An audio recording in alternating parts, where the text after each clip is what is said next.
Capitol Report with Pat McGuigan of CapitolBeatOK.com. Pat, you had a commentary this week that encourages people to look first to their elected officials of the state and not the Supreme Court regarding income tax cuts. Give us a little insight into this. Yeah, one of the few news segments in America not discussing Chris Christie. This be you and me. We're going to talk about this because I don't want to be a smarty pants, but I'm wondering, why did the state legislature, in its wisdom, late in the process of considering a state income tax, add to the income tax issue coverage of state capital repairs to the building, or vice versa? I don't remember which bill was the one that had originally had the capital repairs. Regardless, why did they add that? We have a single subject rule, which requires that legislation be, even if it's broad and, covering a lot of things, that it be one basic issue, like was done with workers' comp, successfully. Instead, they mix these two issues.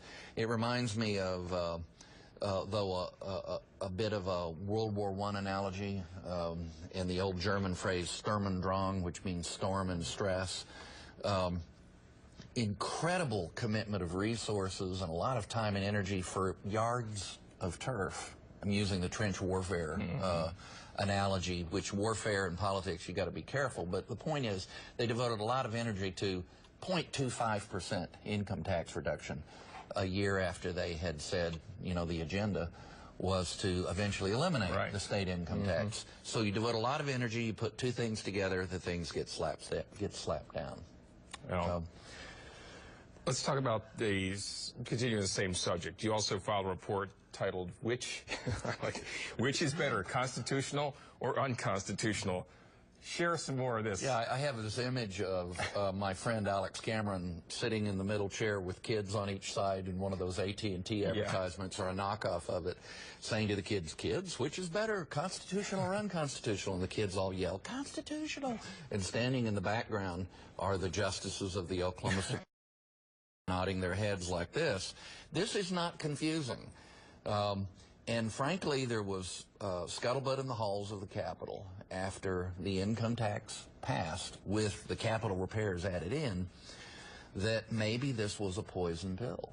In other words, to again explain the analogy, maybe this was deliberate on somebody's part to make sure there wouldn't be, in the long run, a tax cut. Now, agree or disagree with the way our court, state court, has defined single subject. That's a good debate to have, and you could be critical of some of the court's decisions. However, they've been pretty clear, and this ruling on the income tax cut was 7-0 with a Frank Keating appointee, James Winchester. I don't directly relate politics and judicial philosophy. I think they are related but separate. But they are related. So, okay, Keating's appointee wrote a unanimous 7-0 decision for the state Supreme Court that all the more liberal justices joined. So it's not confusing. Again, back to the analogy of the AT&T advertisement. And I want to add that my friend Andy Spiropoulos, Oklahoma City University professor and a adjunct, a Friedman scholar at the Oklahoma Council of Public Affairs, has been very clear on this. He said, this can be done cleanly now. So the question is, what's the real intention of the legislature and the governor? If they intend to reduce income taxes on the taxpayers of Oklahoma, they can now do so in a clean way with one bill that relates to one subject. It really does make you wonder what their intention was. That's right. All right, you saw a study of state-level debt in all 50 states. Enlighten us as to where Oklahoma stands. Well, it's a group called State Budget Solutions, and I want to readily admit that they're perhaps even more alarmist than Pat McGuigan when it comes to public debt. They very high figure on the total of debt. Some of it, they say, is hidden. $44 billion in state government debt, $41 billion of that related to the pension systems.